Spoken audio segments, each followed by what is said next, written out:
Hoy os traigo un accidente entre un coche y un autobús. El caso es que saliendo de trabajar por una carretera en la que normalmente no hay nada de tráfico y me encuentro una caravana impresionante. Muy despacio vamos circulando, la policía nos desvía y llegamos a un autobús que dices, hostia, no parece que tenga nada.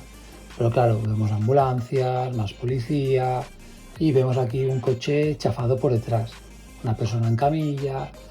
Y si miramos por las cámaras, la de atrás y la de la derecha, fijaros el golpe que tiene. Con la lateral se ve muchísimo mejor. Falta medio morro de autobús.